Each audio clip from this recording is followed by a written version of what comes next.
کیا آپ جانتے ہیں کہ جسم کا ایک ایسا مقام بھی ہے جسے قدیم حکماء طاقت کا دروازہ کہا کرتے تھے؟ مولانا رومی فرماتے ہیں جسم میں وہ خزانے چھپے ہیں جو آنکھ سے نہیں شعور سے کھلتے ہیں۔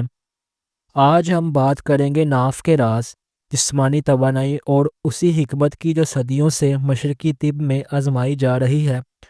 ویڈیو آخر تک ضرور دیکھیے گا کیونکہ آخر میں ایک حکیمی نسخہ بھی دیا جائے گا۔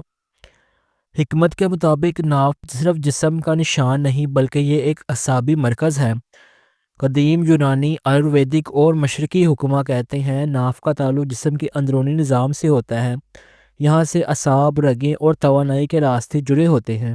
اس لیے قدیم کتب میں ناف پر تیل یا قطرے لگانے کا ذکر ملتا ہے۔ مولانا رومی فرماتے ہیں جو اپنے مرکز کو پہچان لے وہ بکھرتا نہیں، نکھر جاتا ہے۔ اکثر لوگ طاقت کو صرف جسم کا ایک حصے جوڑ لیتے ہیں، حالانکہ اصل طاقت مضبوط اعصابی نظام، متوازن ہارمونز، بہترین خون کی روانی، ذہنی سکون اور اعتماد۔ مولانا رومی کہتے ہیں طاقت بازو میں نہیں دل کے یقین میں ہوتی ہے۔ جب اعصاب مضبوط ہوں تو پورا جسم ساتھ دیتا ہے۔ ناف میں قطرہ لگانے کی حکمت میں ناف میں قطرہ لگانے کا مقصد جادو نہیں بلکہ یہ ایک قدرتی عمل ہے۔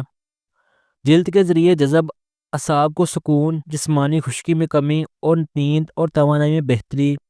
قدیم حکماء کہا کرتے تھے جب ناف نرم ہو تو جسم فرما بردار ہو جاتا ہے۔ مولانا رومی کا فکر راز۔ مولانا رومی جسم اور روح کو الگ نہیں کرتے تھے۔ وہ فرماتے جسم مٹی ہے مگر اس میں سانس خدا ہے۔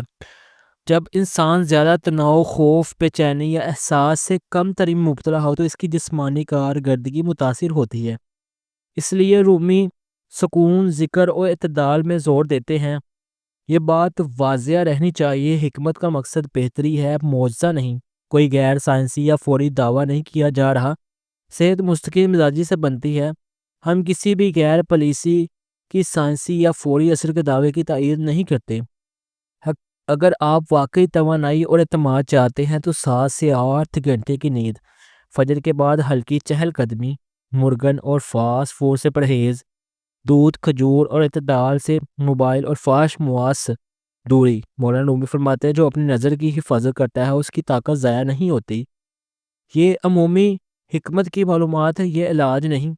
روغن بادام خالص 1 چمچ، روغن زیتون 1 چمچ، رات سونے سے پہلے ناک صاف کر لیں۔ روئی سے 2 سے 3 قطرے لگا کر ناک پر ہلکے سے لگائیں۔ پیٹ کے بال نہ سوئیں۔